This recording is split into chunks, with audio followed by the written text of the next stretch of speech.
देखिए NaCl structure में मैंने आपको जो पॉइंट्स लिखाए थे उसमें तो फर्स्ट पॉइंट आपका ये था। मैंने आपको बस स्लाइड लिखने को बोला था, ठीक है, और बोला था इसको मैं कल एक्सप्लेन करूंगा आपको। तो NaCl में जो फर्स्ट पॉइंट था इसको हम रॉक सॉल्ट बोलते हैं,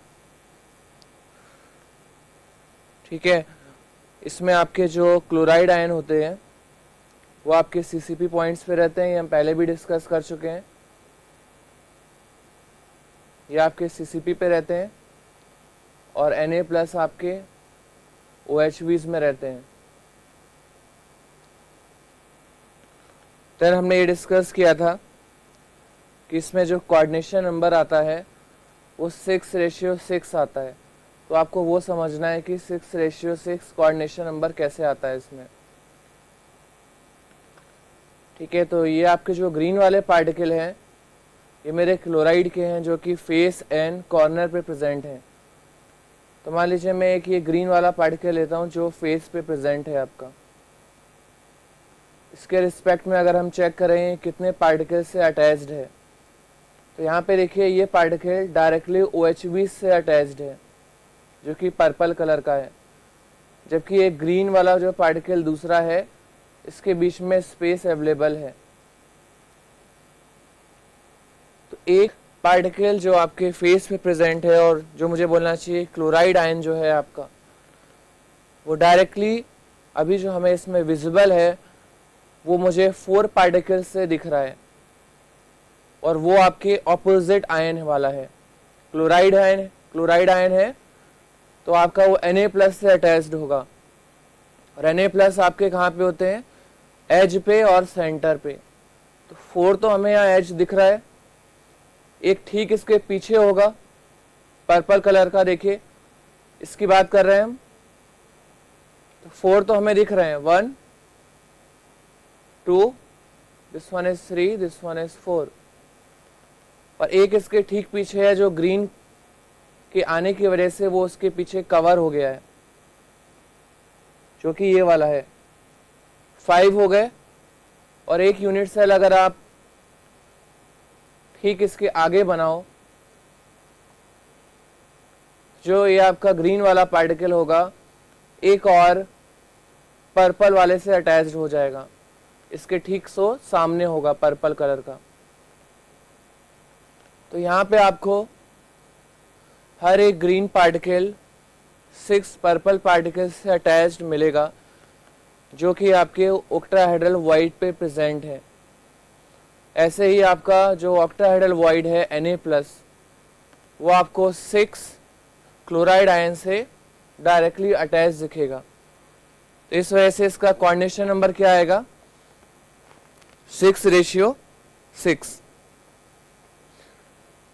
ये आपका क्वेश्चन जो है कोऑर्डिनेशन नंबर का, ये लगभग हर एक कंपटीशन लेवल में आ चुका है। ट्रिपल में आया है, JEE में आया है, PMT में आया है। उसका रीज़न ये है कि स्टूडेंट को क्लियर नहीं होता है कि ये 6:6 आता कैसे है आपको, ठीक है ना। आई होप आपको समझ में आ गया है 6:6 हमने कैसे लिखा है इसको, ठीक है। क्लियर हो गया आपको ये,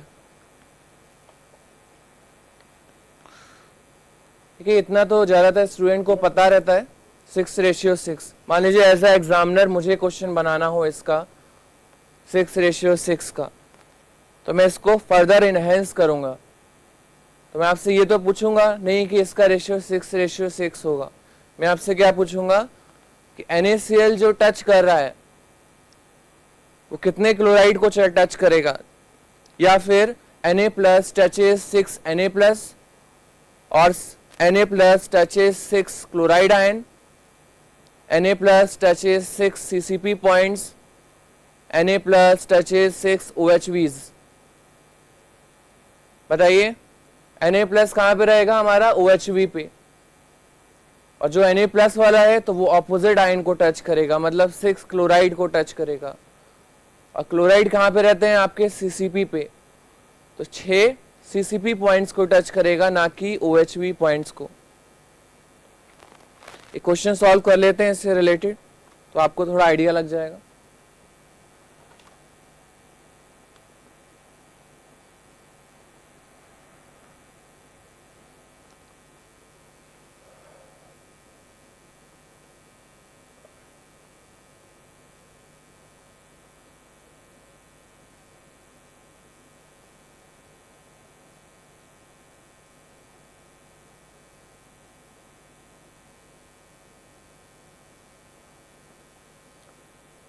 Question number 1. In NaCl structure,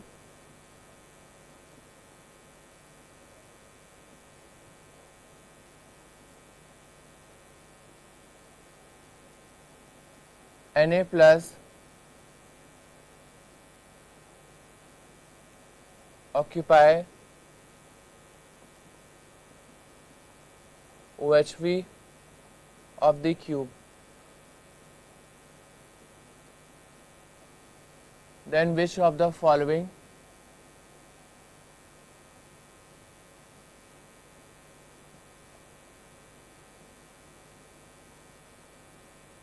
statement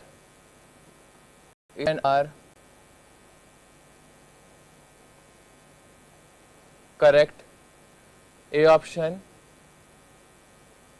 an NaCl structure coordination number ratio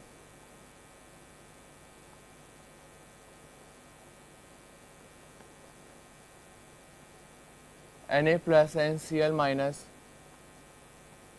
is 6:6. Option B, Na plus touches 6 OHV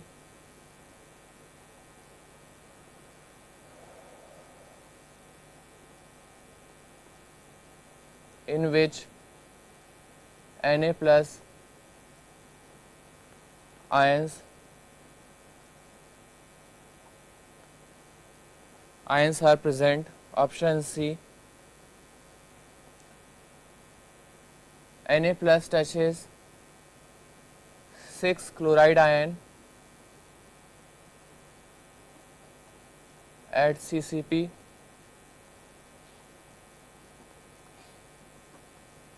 position.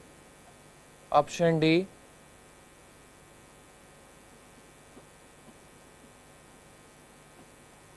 there are 4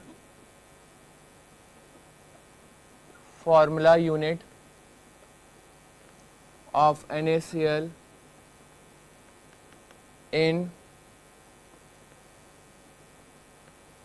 1 unit cell.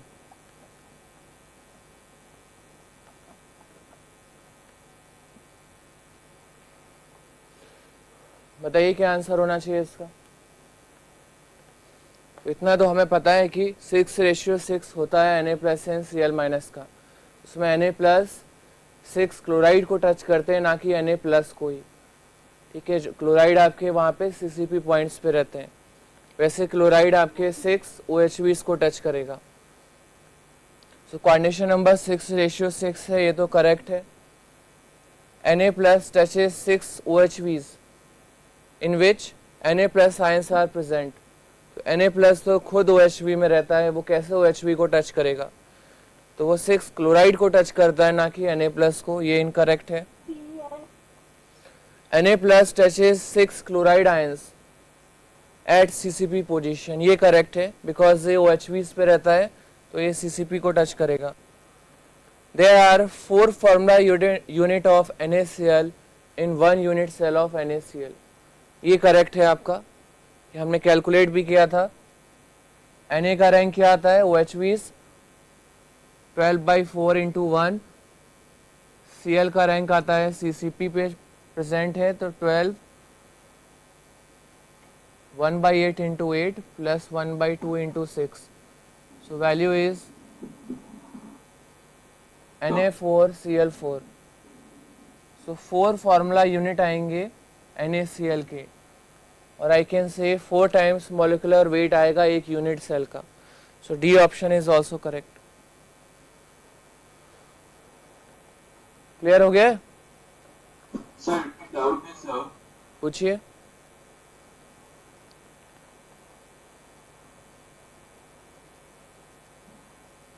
Sir वो जो क्लोरीन है ना सर, वो जब याद है हम लोग सिर्फ पीरियड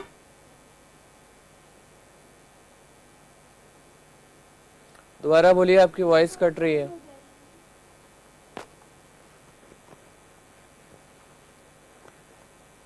नोट कर लिया है क्वेश्चन? आगे चले।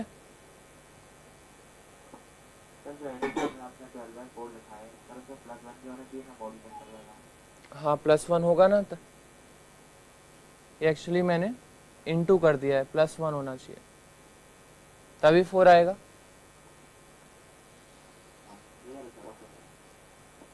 आगे चले, नोट कर लिया है क्वेश्चन।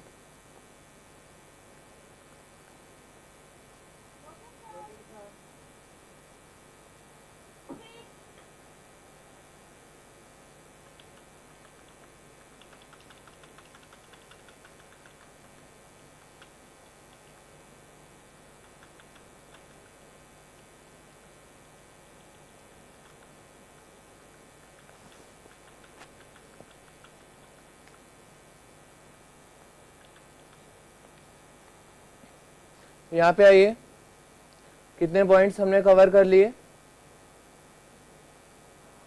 ये हमें पहले से पता है, क्लोराइड CCP पे, Na+ OHVs पे कोऑर्डिनेशन नंबर 6 होता है, अभी हमने स्टडी कर लिया। 6 octahedral voids around 6 chloride ion, ये भी स्टडी कर लिया। आयनिक रेडियस कैलकुलेट कैसे करते हैं वो बात की बात है। आपको ये पता होना चाहिए भी कि आयनिक रेडियस और क्रिटिकल रेडियस अगर आपकी लाई कर रही है 0.414 से 0.732 के बीच में। अब आयनिक रेडियस होता क्या है, कैटायन और एनायन का ratio. This one is cation की रेडियस डिवाइडेड बाय एनायन की रेडियस। मान लीजिए वैल्यू आ गई मेरी 0.525। अब मैं ये चेक करूंगा क्या ये 0.414 और 0.732 के बीच में लाई कर रहा है। और हमारी जो वैल्यू आई है वो इसके बीच में लाई कर रही है। दैट मीन्स ये OHVs इसमें प्रेजेंट होंगे, ऑक्टाहेड्रल वॉइड। डिफरेंस क्या है, अगर 0.414 आएगा तो जो मेरा OHV होना चाहिए वो परफेक्ट होना चाहिए, और अगर इससे बड़ा आ रहा है 0.525, दैट मीन्स OHV थोड़े से साइज में बड़े होंगे। तो इसका आपका क्रिटिकल रेडियस का रेशियो क्या आता है, वो आता है 0.525। फिफ्थ भी हो गया आपका, 6 अभी मैंने आपको बता दिया। 7th आपको नोट करना है, 7th पॉइंट नोट कर लिया था कल।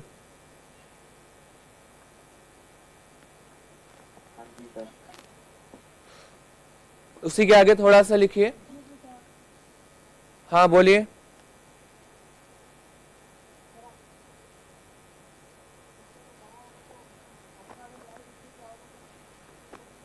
नहीं, बड़ा कुछ उससे कुछ होगा नहीं। मैं बोलूंगा OHVs है यहाँ पे, ठीक है। आपने OHV कैसे फाइंड किया, उसका क्रिटिकल रेडियस से।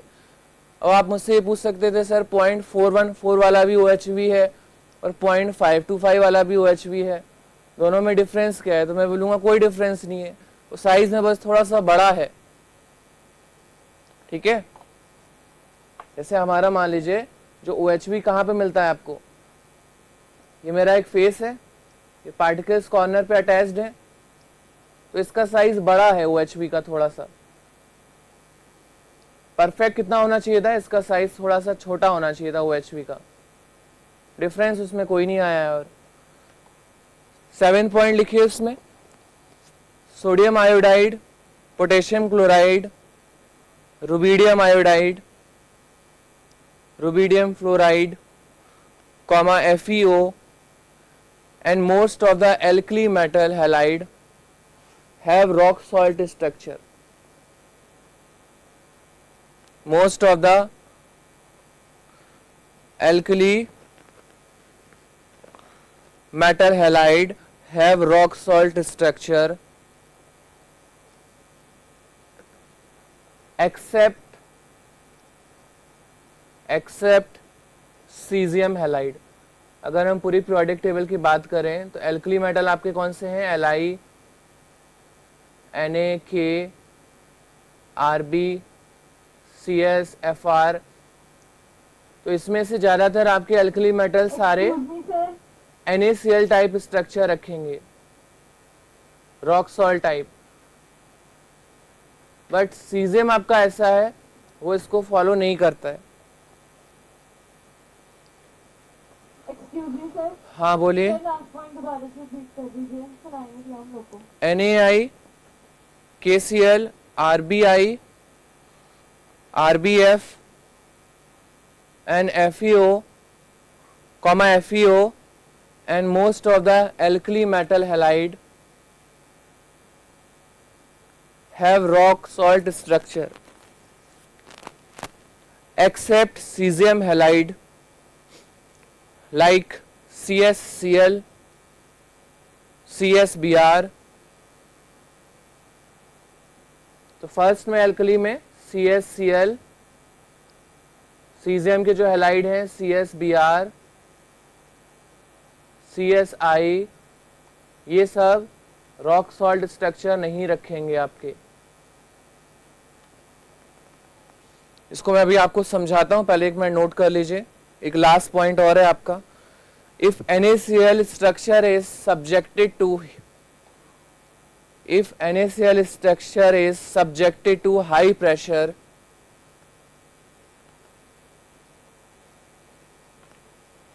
and low temperature,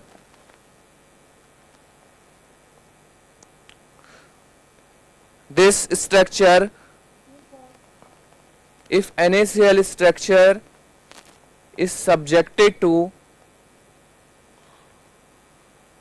high pressure and low temperature, then this structure converts into cesium chloride structure. Then this structure converts into cesium chloride structure। तो मुझे आपको अब दो पॉइंट एक्सप्लेन करने हैं कि सीजियम हैलाइड क्यों रॉक सॉल्ट नहीं रखते हैं और NaCl का क्या इफेक्ट आएगा प्रेशर एंड टेम्परेचर पे।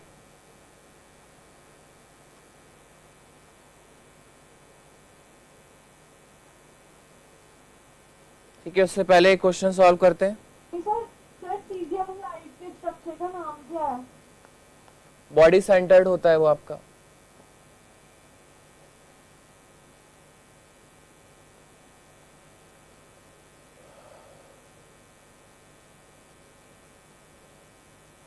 बेसिकली जो हमारे सिलेबस में वो सीजियम क्लोराइड के बारे में स्टडी करना है।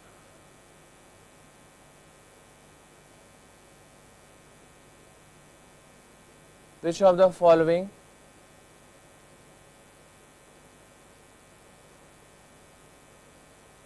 do not have NaCl type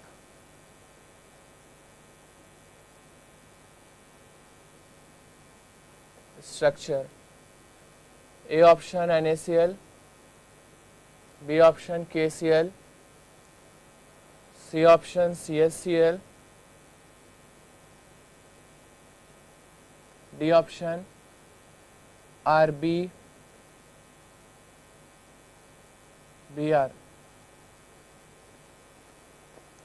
तो जितने भी मैंने एक मेंबर को यहाँ पे छोड़ दूं अगर सीजियम को, बाकी सब इसको आपके फर्स्ट ग्रुप के ही है। फर्स्ट ग्रुप के मोस्टली आपके NaCl टाइप स्ट्रक्चर रखते हैं। हमें क्या फाइंड करना है? Do not, that means caesium chloride do not have NaCl type structure. अब हमें इसका रीज़न स्टडी करना है, ऐसा क्यों होता है, सीजियम क्लोराइड क्यों नहीं रख पाता है। ठीक है, और उससे पहले टेम्परेचर एंड प्रेशर का क्या इफेक्ट आएगा। तो पहले मैं आपको पहले यही देख लेते हैं सीजियम क्लोराइड का। देखिए, अगर हम वाइड की बात करें, मान लीजिए मेरे पास 3 पार्टिकल्स अटैच्ड हैं और इसके बीच में ये स्पेस अवेलेबल है यहाँ पे as a wide. These are negative ion. क्या ये नेगेटिव आयन आपके यहाँ पे स्टेबल रह पाएंगे? अगर मैं यहाँ पे एज अ वाइड इसको छोड़ दूँ और बोलूँ कि आप तीनों को ऐसे अरेंज रहना है, तो बोलेंगे हम तो नहीं रहेंगे साथ में। मैं बोलूँगा क्यों नहीं रहोगे? बोलेगा सारे के सारे नेगेटिव हैं, सब धक्का मार रहे हैं एक दूसरे को, तो ये अलग हो जाएंगे बिकॉज ऑफ रिपल्सिव फोर्स। अगर मैं यहाँ पे Na+ या फिर एक पॉजिटिव चार्ज रख दूं बीच में, तब इनको कोई प्रॉब्लम नहीं है, तब बोलेंगे अब हम रह सकते हैं। उसका रीज़न क्या है, इस नेगेटिव नेगेटिव के बीच में कूलाम्बिक फोर्स वर्क कर रहा है जो कि रिपल्शन फोर्स डाल रहा है। Centre to centre force is proportional to Q1 Q2 by R² coulombic force. ठीक है, अब यहाँ पे जो R है वो ज़्यादा है आपका, ये डिफरेंस, इसके बीच में कूलाम्बिक फोर्स फाइंड कीजिए। This one is again F proportional to Q1 Q2 by R², just like it is F1, this one is F2। तो जो आपका कूलाम्बिक फोर्स होता है वो डिस्टेंस डिपेंडेंट होता है। ठीक है, डिस्टेंस कम, कूलाम्बिक फोर्स का मैग्नीट्यूड ज्यादा होगा आपका। क्या बोल रहे हैं आप? R² आना आपने आगे लिख दिया। तो यहाँ पे किस फोर्स का मैग्नीट्यूड ज्यादा होगा आपका? इस पॉजिटिव नेगेटिव वाले का मैग्नीट्यूड ज़्यादा होगा, क्योंकि कूलाम्बिक फोर्स डिस्टेंस डिपेंडेंट होता है और इस पॉजिटिव नेगेटिव का डिस्टेंस कम है as compared to negative negative. तो इसका मैग्नीट्यूड ज़्यादा होने की वजह से वी कैन से कि ये ऐसे ही अरेंज रहेगा। रिपल्शन फोर्स कम होने की वजह से दूर दूर पार्टिकल्स आपके नहीं जाएंगे इसमें। ठीक है, अगर मान लीजिए इस वॉइड को मैं थोड़ा सा बड़ा ले लूँ, ये आपका पॉजिटिव था, ये नेगेटिव है, यहाँ पे एक नेगेटिव आ गया और ये नेगेटिव आ गया। इस साइज में बड़े होने की वजह से हुआ क्या, बस थोड़े से अलग अलग हो गए, दूर दूर हो गए। स्टिल अगर मैं ये डिफरेंस चेक करूं, this force is bigger in magnitude as compared to this negative negative, still correct है ये, इसको कोई प्रॉब्लम नहीं है ऐसे में भी रहने में। बट एक जगह पे प्रॉब्लम आ जाएगी। अगर मैं क्या करूं, ये मान लीजिए मेरे पास नेगेटिव है, ये नेगेटिव है, यहाँ पे नेगेटिव है, और ये आपका जो कैटायन है वो बहुत छोटा है साइज में, एकदम स्मॉल है।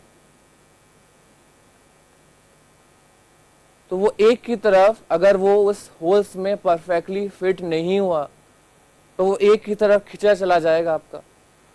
मान लीजिए छोटा सा इसकी तरफ खिंचा चला गया, तो इन दोनों को रिपल्शन फील होगा, तो ये अलग अलग हो जाएंगे। तो पार्टिकल्स अगर छोटा है तो क्या डिमांड करेगा कि मुझे हाई कोऑर्डिनेशन चाहिए, इन तीन से तो मैं एडजस्ट नहीं हो सकता, मुझे ज्यादा लोग घेरेंगे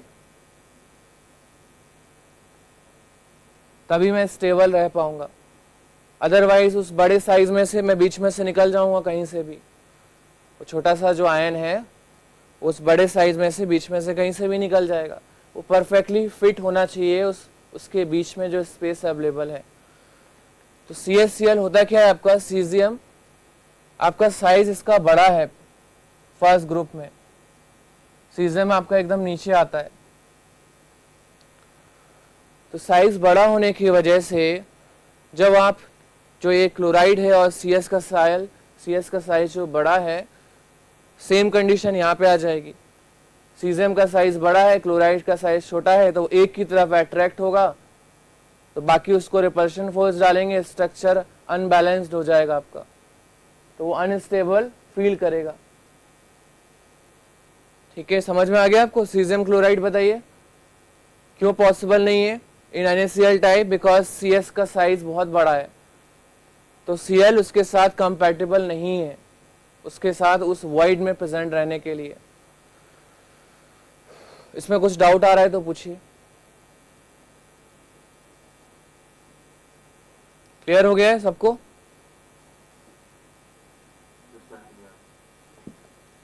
अब एक डाउट रह जाता है टेम्परेचर एंड प्रेशर का।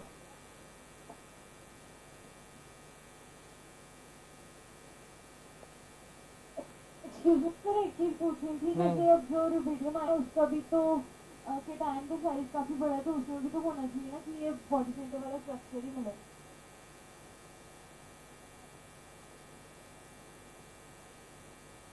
हाँ, CS का साइज ज्यादा बड़ा होता है ना, ऐसा नहीं बोल सकता ना मैं कि उसका भी साइज बड़ा है तो कंपैटिबिलिटी हम बस देख रहे हैं उसमें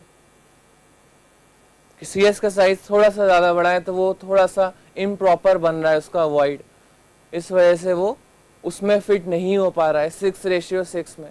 वो ज़्यादा की डिमांड करेगा, मुझे और कोऑर्डिनेशन नंबर चाहिए, तो मैं बोलूँगा आप NaCl में मत रहो, आप बॉडी सेंटर्ड में चले जाओ, उसमें 8:8 रहता है। CSCA के कन्वर्जन का प्रूफ में बता सकते हैं क्या सर वापस? सर वो मेरा कनेक्शन लॉस्ट हो गया था सर।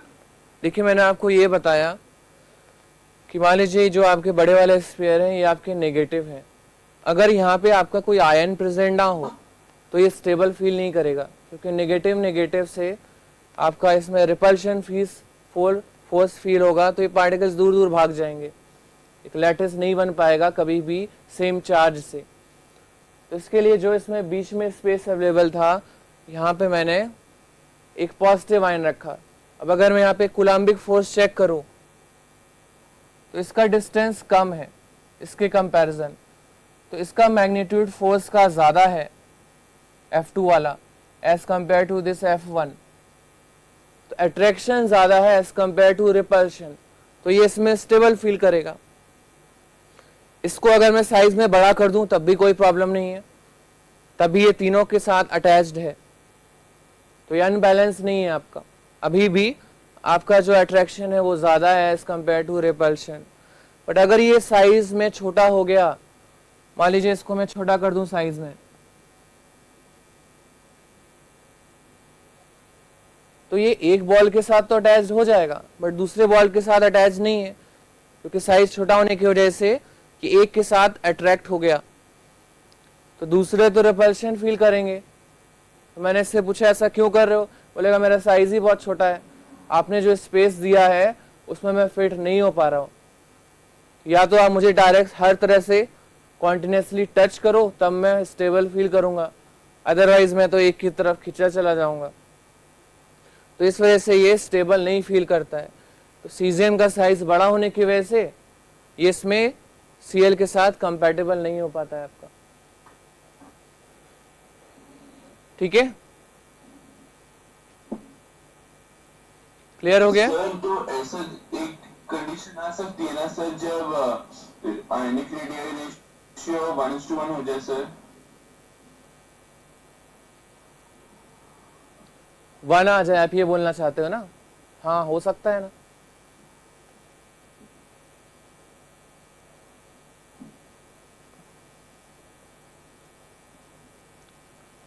सर तो उस कंडीशन में स्टेबिलिटी क्या रहेगी सर? देखिए मैंने आपको एक चीज बताई थी साइज का, 0.732 से साइज बड़ा होता है तो वो क्यूबिक में जाता है बेसिकली। अब 0.732 हो या 1 हो, डिफरेंस क्या आएगा साइज बड़ा होने का। जैसे मैंने यहाँ पे बात की कि OHV जो होते हैं साइज में छोटे भी हो सकते हैं, ठीक है, 0.414 वाला भी OHV है, एंड 0.732 से जो छोटा है वो भी OHV में है, तो वो 1 हो या 0.99 हो, उसकी रेंज एक ही आएगी। जब मैं आपको क्रिटिकल रेडियस बताऊंगा तब वो क्लियर हो जाएगा। यहाँ पे आइए अब प्रेशर एंड टेम्परेचर का। सर तो इसमें ये जरूरी है ना कि सर वो नेगेटिव आयन भी एक दूसरे को टच करनी चाहिए? नहीं जरूरी नहीं है ना, कहाँ टच किया मैंने यहाँ पे देखिए, ठीक है, आपका कूलम्बिक फोर्स तो डिस्टेंस डिपेंडेंट होता है, ऐसा थोड़ी ना है कि वो अटैच्ड होने चाहिए डायरेक्ट एक दूसरे से। देखिए यहाँ पे हमें प्रेशर एंड लो टेम्परेचर का इफेक्ट देखना है इसमें।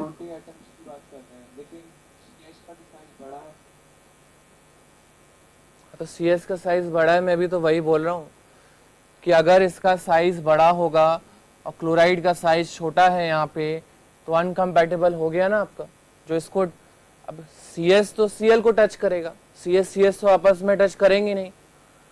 अब Cl अगर CS को टच करेगा, Cl का साइज छोटा है तो वो एक के साथ ज़्यादा ज्वाइन कर लेगा जो उसके बीच में स्पेस अवेलेबल है, और बाकी अनस्टेबल फील करेंगे। NaCl स्ट्रक्चर में ये डिस्कस किया था हमने कि Na+ Cl को टच करता है और Cl Na+ को टच करता है।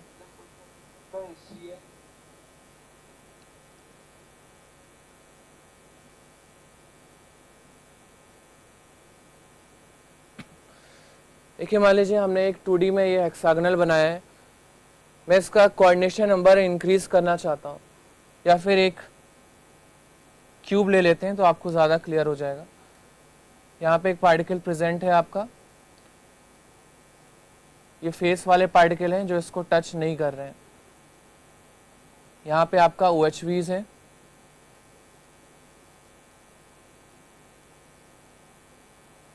और ये आपका कॉर्नर वाला पार्टिकल है।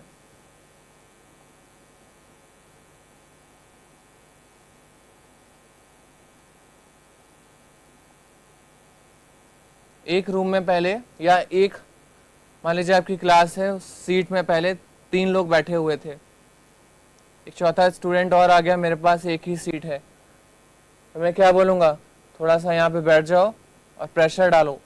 इससे बोलूँगा तुम भी थोड़ा सा प्रेशर डालो, तो ये सारे के सारे रीएडजस्ट हो जाएंगे।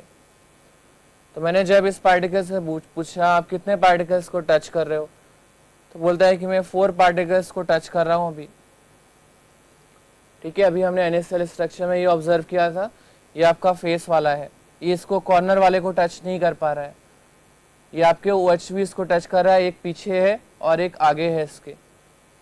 मैंने बोला कि मुझे कोऑर्डिनेशन नंबर बढ़ाना है, तो क्या करूं, मैंने यहाँ से थोड़ा सा प्रेशर डालना स्टार्ट किया, यहाँ से इसको थोड़ा सा दबाया स्ट्रक्चर को, यहाँ से इसको पुश किया, तो ये थोड़ा सा अंदर चला गया।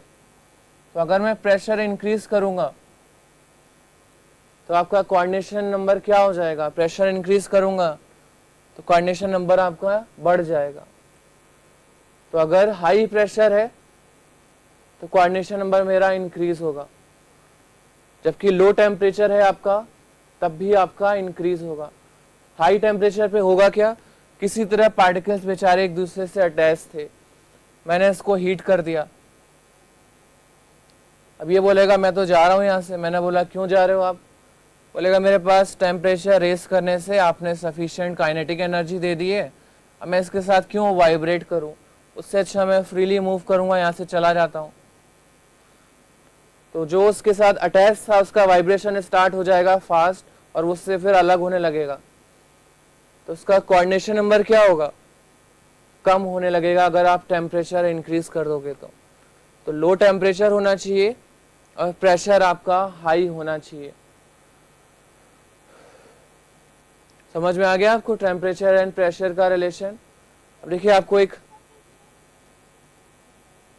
रिपीट करिए एक बार।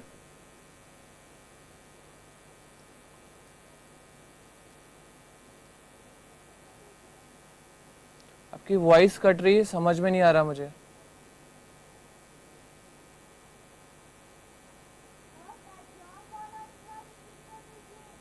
ठीक है, 1 सेकेंड।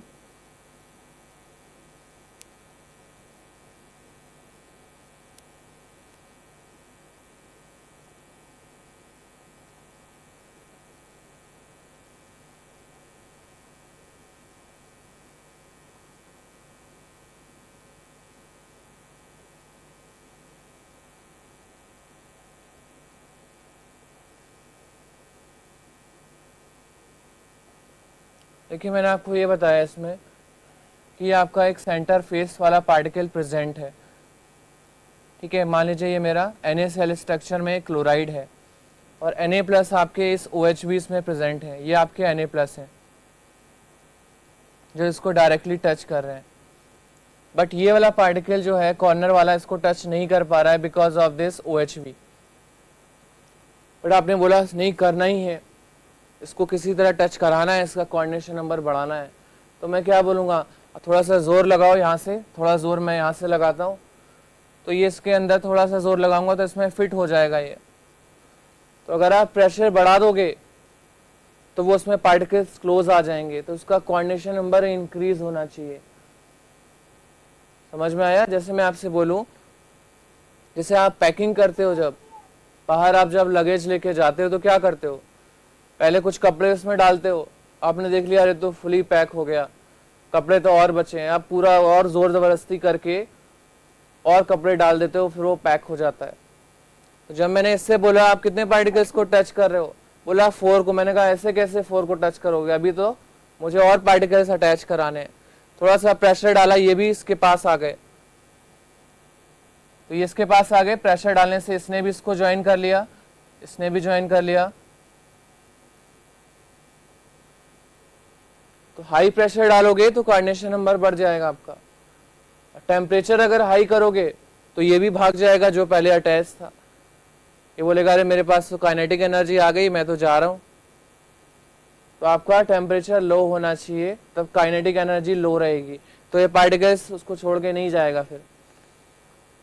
अब देखिए ये सिंपल क्वेश्चन तो सब जानते हैं, the coordination number of NaCl, ये हर एग्जाम में आ चुका है। अब मुझे इसमें थोड़ा सा चेंज करना है, तो मैं क्या लिखूंगा, the coordination number of NaCl at high pressure and low temperature. तो high pressure and low temperature पे इसका कोऑर्डिनेशन नंबर बढ़ जाएगा, और ये NaCl, ये NaCl आपका कन्वर्ट हो जाएगा CsCl स्ट्रक्चर में।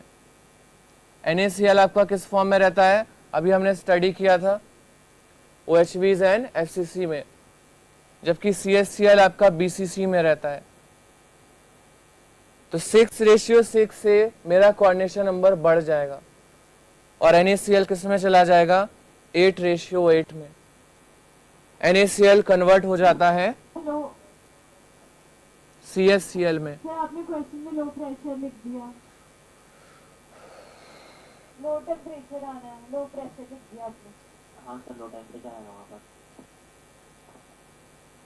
ठीक है, high pressure and low temperature clear हो गया आपको। बताइए अगर मैं आपसे पूछूं सीजियम क्लोराइड, क्या हाई टेम्परेचर पे सीजियम क्लोराइड फॉर्म में रहेगा, तो नहीं रहेगा, वो एग्जिस्ट नहीं कर पाएगा। क्या बोल रहे हैं, सीजियम क्लोराइड हाई टेम्परेचर पे NaCl में कन्वर्ट हो जाएगा, जबकि अगर आपको NaCl होनी चाहिए, हाई प्रेशर है तो लो टेम्परेचर भी होना चाहिए, तो ये थोड़ा आपकी वॉइस समझ में नहीं आ रही मुझे, फिर से बोलिए एक बार।